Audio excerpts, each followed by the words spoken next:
So today we're going to be pulling double duty. He said double. Okay.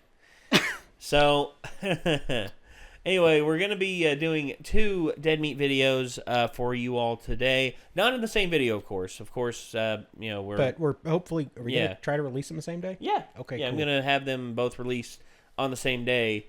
Hopefully tomorrow, because, hey, tomorrow for us is... Friday. Friday, yes. Not the 13th. The 5th.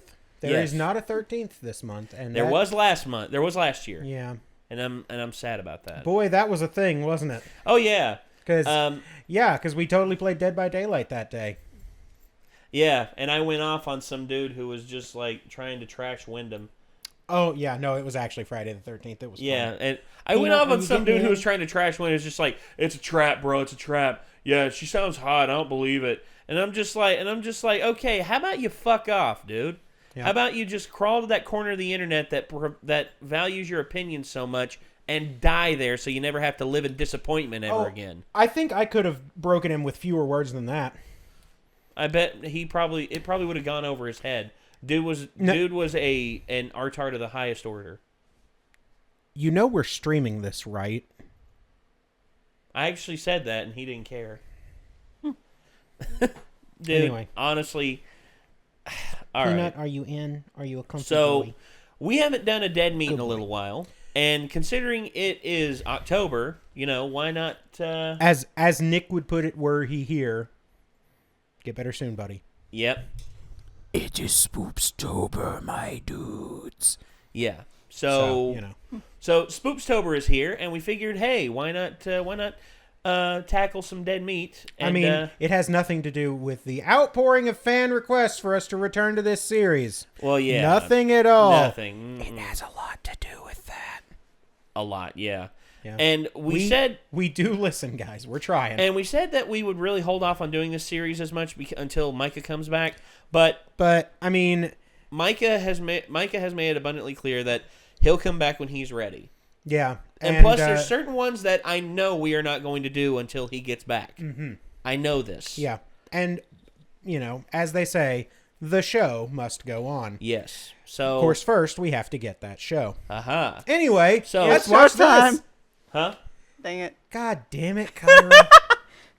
I said it's showtime. It was good. See, that's the thing. If you had kept it... Anyway. What? It was good. You should have kept going with it. It's showtime. It's showtime. That was good. That was a good bit. I'm proud of you for doing it. I'm less proud of you for stopping in the middle and going, dang it, I shouldn't have done that. No. Commit to the bit. No, it's because, we all started talking at the same time. Nah, it's fine. Just go with it. All right. This is what happens with us. So, Mr. James A. Janice, when somebody asked us on Twitter when we get back to doing Dead Meat reactions, and I told them as soon as either Micah gets back or we decide to move on without him, we will do more Dead Meat reactions. James actually liked our response. So, it's just like, yeah, cool. So, James... if you're watching this video, which, hey, man, I've tuned into your editing live streams, and the work you do is impeccable, and I hope I'm able to do a video. You do really good edits. Yeah. And I hope that someday I can, hope someday do a show of that caliber. But, yeah. James, thank you so much for liking us doing reactions to this. And if we have insulted you in any way, we are truly sorry. Of course we've insulted him.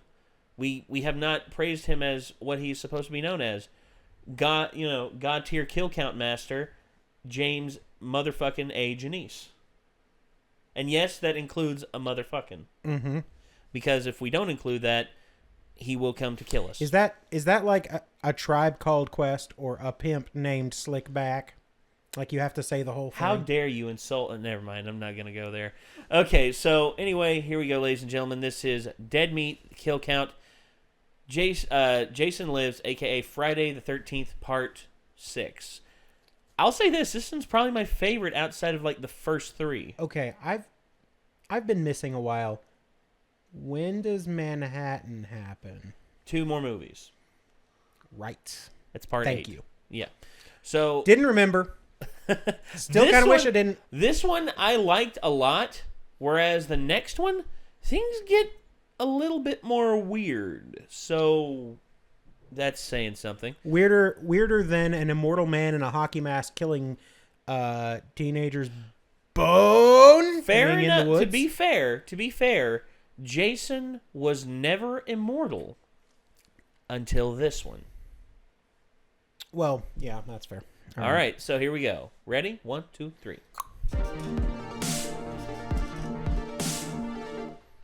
Welcome to the Kill Count, where we tally up the victims in all our favorite horror movies named Friday the 13th.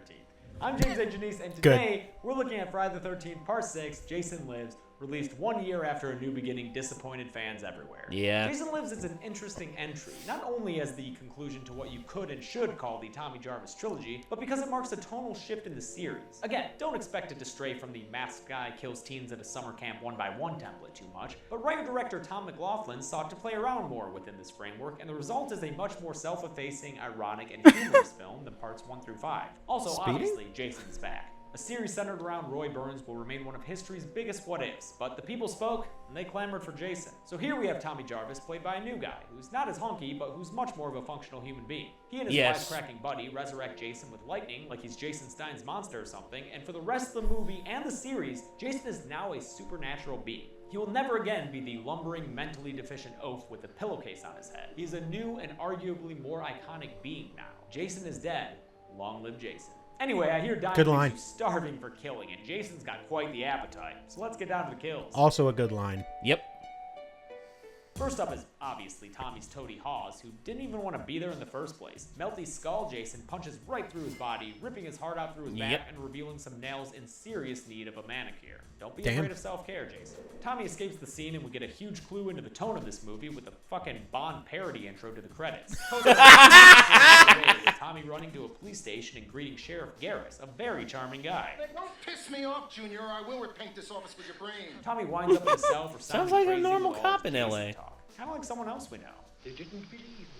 Now we do, Ralph. Then we meet a couple on their way to the newly renamed Forest Green Lake. Tony Goldwyn. They're gonna die. In a line predictive of Scream a decade later, the woman Elizabeth is aware of the rules of horror movies. I've seen enough horror movies to know any weirdo wearing a mask is never friendly.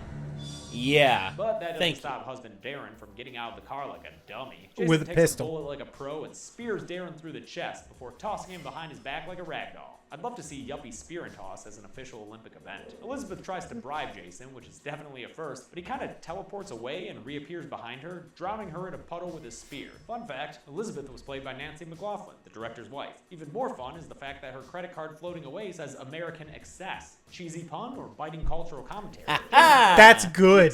We finally meet our core group of camp counselors after this. They're super 80s and led by the vulgar sheriff's spunky daughter Megan, who takes an immediate liking to Tommy. And this new Tommy actually reacts like a human being. Remember New Beginning, TJ?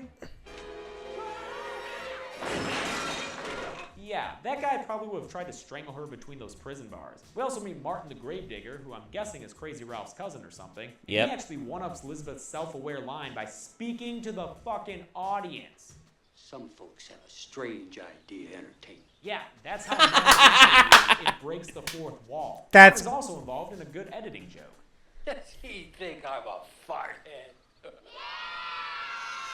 That's good. I remember that. Note, there are actually kids at the camp. That's a first too. Then we get one of those scenes with random characters who are just there to die. It's like the Greasers with car trouble or the biker gang in part 3. It's almost like a sketch or vignette that exists only to increase the body count. This time it's a group of corporate execs on a paintball retreat, which sounds like a much better company outing than a picnic or a barbecue. Everyone involved is kind of a wacky character, but whatever.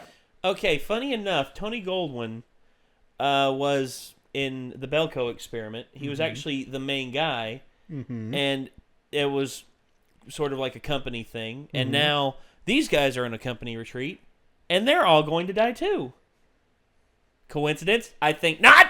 I'm just joking. I mean, kind of. I don't know if there's a coincidence there. There is no coincidence. There is only Zool. Jason's gonna kill them all immediately. First up is Bert, an angry fella who doesn't do a great job masking his misogyny. Dumb broad! She should have stayed in the kitchen where she belongs.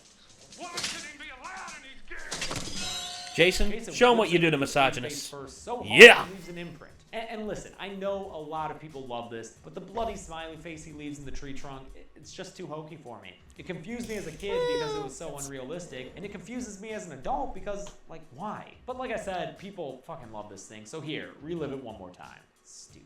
Meanwhile, the sole woman on this expedition, Katie, is being a badass and taking out Stan and Larry, two guys who may be a little bit more than just co-workers. You become this whole other person when we're out here, Stan.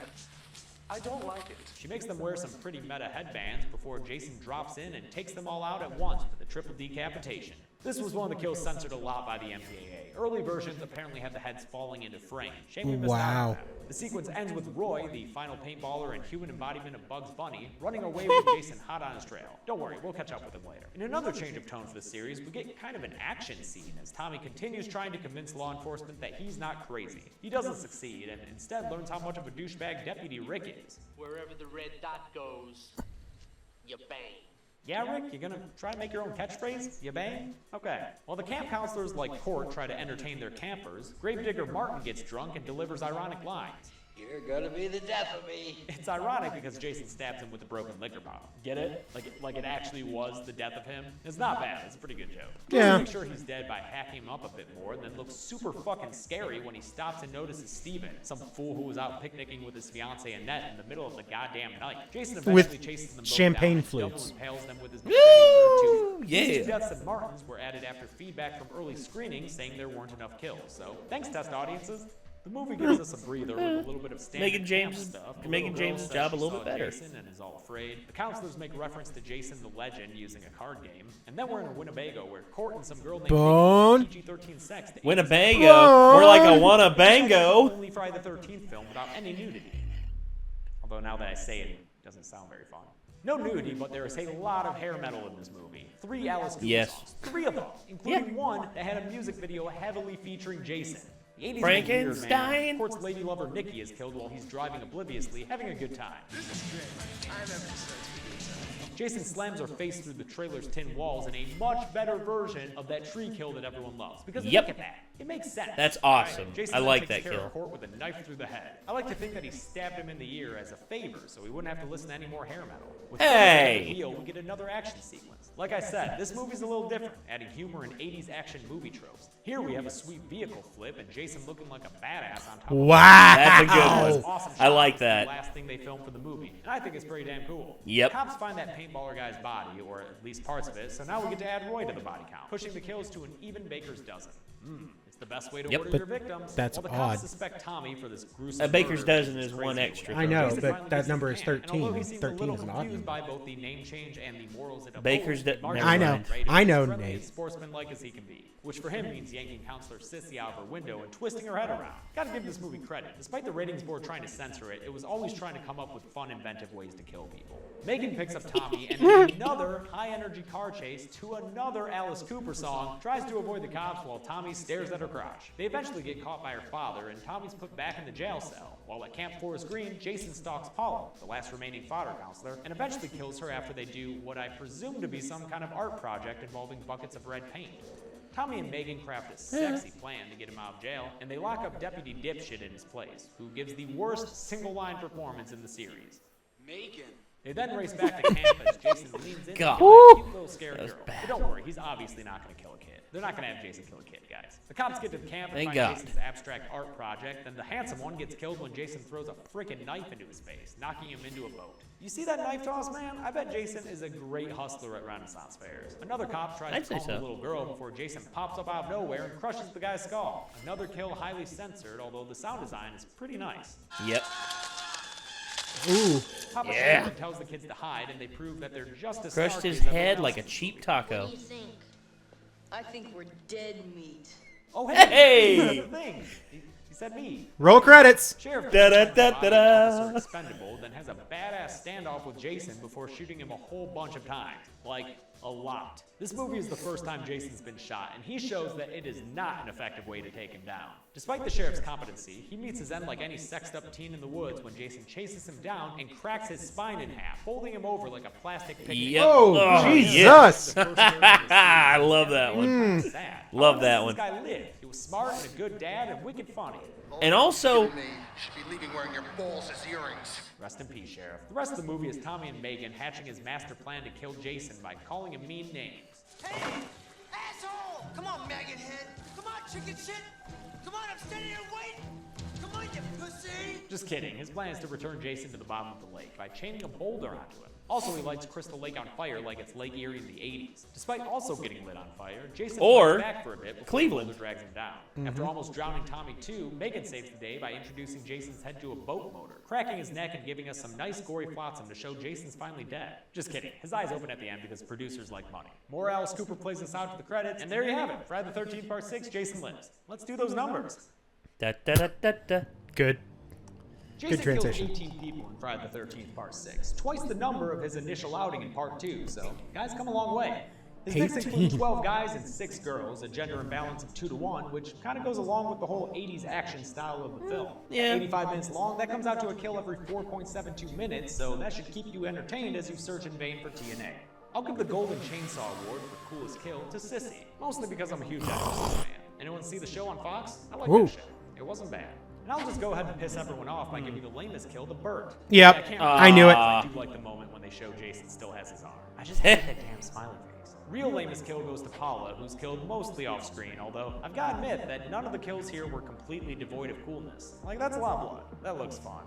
And that's it, y'all. With this movie finished, we are now halfway through this series. Holy crap. Friday the 13th Part 6, Jason Lives, which many fans consider their favorite because of its humor, was released in 1986, written and directed by Tom McLaughlin, who does deserve some credit for doing something interesting with the material. Next up will be Carrie vs. Jason in Part 7, The New Blood, which is also the introduction of Kane Hodder as Jason. But until then, I'm James A. Janice. This has been The Kill Count. Hey guys, thanks a lot for watching The Kill Count for Friday the 13th Part 6, Jason Lives, most everyone's favorite movie in the series. Is it my favorite? I don't know. Some of the jokes don't really do it for me. I would put it top 3 with the final chapter, and y'all gonna hate me for this, but Jason X. I really like Jason X. But tell me if this is your favorite. I'm sure it is in the comments below. Also, be sure to subscribe to this channel, guys. Really important. Thanks a lot. See you next week. Okay. All right. Dang it. Stop it. Stop that. Okay. So. Stop it. I know. I'm stopping it. No, I'm telling it to stop I it, stopped not you. I stopped it. Okay, so what we got here on in this one is a lot of people say this is their favorites. Me, I don't know. I like I said earlier, I think the original 3 plus this one I think are my top 4. Well, so Jason X, I thought Jason X was okay. It's just to me it was, I don't know. So it didn't hit me as much. Go ahead. This one, you know, I think in this one maybe they realized just how campy it had maybe gotten. Because if you think about it, I mean, all right, you've now made 6 movies.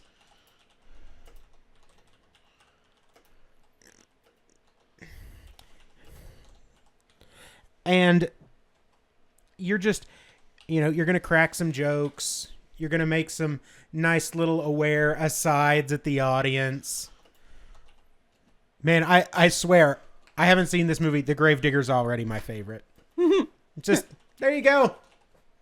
Oh, I wouldn't have thought that you've seen it. Nope. I am. Oh, I forgot you. I'm He not don't a like big. horror movies. I'm not a big horror movie guy, and I don't handle gore super well. Actually, like I do okay with it in video games and such, you know, because it's clearly just pixels and all of that. But I don't know. This, it's like, all right, that's Well, that's you a couldn't little handle cool. Dead Space, dude. I mean, like almost an hour into Dead Space, you were just like, can I do something else? Yeah, I did not enjoy Dead Space. I have a lot of like.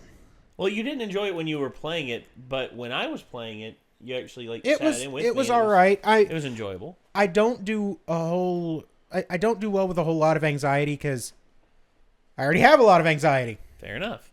I have entirely too much anxiety. Why can't I hold all of this anxiety? Same. But, yeah. Well, Gerard, the completionist, Dead Space is probably his favorite. He said one of his favorite, if not his favorite, horror game of all time. I mean, it's good. It is, yeah. And then I'm actually still pissed at, hey, EA, thanks for fucking up Visceral.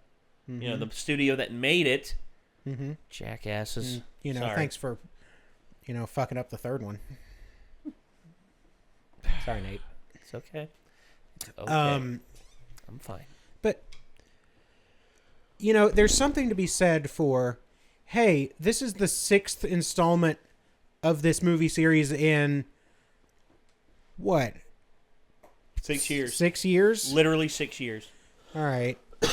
80, 81, 82, 84, 85, 86. Yeah, you're right. Yeah. 80, 81, 82, 80. And then... Oh, no, there wasn't one in 83. So, 7 years. So 7 years, yeah. 6th movie in 7 years.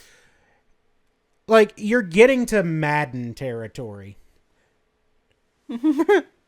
Granted, Madden wasn't a thing at this point. It's simple, Fred. God damn it. Thanks, John. Thanks, Pat. But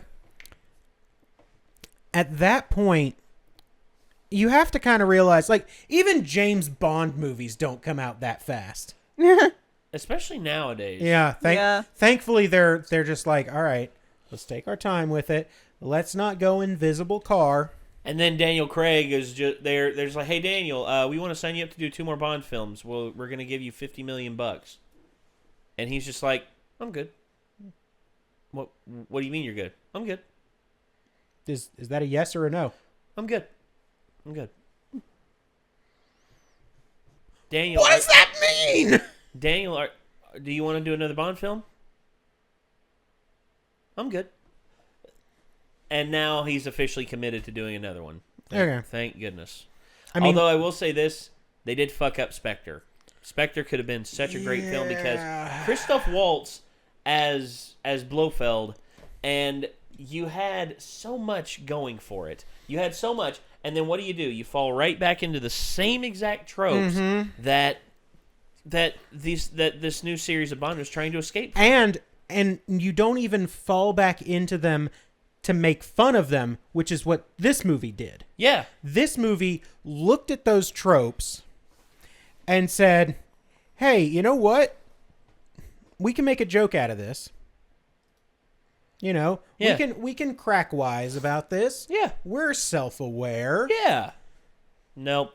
Well, I mean, they were kind of self-aware with it, which is good. Yeah. Which, from what you've said, after this, it starts going downhill. Depends on who you talk to, because I've talked to some people who say that Jason Goes to Hell is their favorite, and I look at that one and I'm just like, no. What is that one, 9? Yeah, that's 9. And then 10 is Jason X. And is that the one with the robot? That's the one where he goes into space, and yeah. And is basically just the Terminator? Well, not at the beginning. He turns into the Terminator, or he turns into Terminajason later. The Jasonator? There you go. The Jasonator. Yeah. That's good. Coming to you from Wendy's, the Jasonator. Yes. Oh my gosh. Yeah. It'll murder your hunger. Yeah. Wendy's, pay me. Yeah, and it's like fresh machete cut meat. What meat is it? You'll have to find out. Fresh off the chopping block. Yeah. Yeah, there you go. There you go. There you go. Yeah. Some good machete cut. Good hard consonants. That's the key. Yes. God. But such nerds. Yeah, I appreciate what this movie was trying to do. I haven't seen any of these outside of what I've seen here. From what I've seen here, this one's probably my favorite. There you go. Granted, haven't seen the full movie. Well, yeah, here's one thing I know you'll appreciate. There's no excessive nudity. There's not even any nudity in this film. Yeah, and that's... Well, the film is sort of trying to stand on its own without all of that. It's like, hey, let's try to be our own movie and maybe not, just have people see it for tats. Well, the last one was the most excessive because the director of that film was an actual former porn director. Yeah, all right. And there were so many like long takes of just tits. That's it. Just there and okay. I honestly kind of feel like maybe the people who made Part 6 saw that and went, "That's dumb. We can do better. We can be better." Yes. And we can be better. That's kind of great. And then from what you said, Part 7 is yeah, they didn't stay learned from that. Yeah. They yeah, that's one thing that just... Well, what can you do? What can you do? Well, you can only throw ridiculousness at the wall so many times before eventually it just splatters and, yeah, kind of like her blood all over the art room. Damn. All right. Well, ladies and gentlemen, we're going to move on to the next kill count. You all will be seeing that. You all should actually be seeing that on the channel right now. So if you want to go watch that one too, feel free. And until barring anything unforeseen and stupid, really, really stupid. Yeah. So hopefully, and until then, we'll see you in the next one. I'm Nate. I'm Ben. I'm Kyra. And Peanut is here under a blanket, just having a sleepy day. Oh, by the way, I left a comment on the Dead Meat channel, and I'm also leaving a like on this video because it's a good video. Big time support for James, and also hopefully you all see the comment, and hopefully you all will check out his channel. The link to the video is in the description below. Check it out and see if you can find our comment. Yes. And we will see you next time, everybody. Peace out.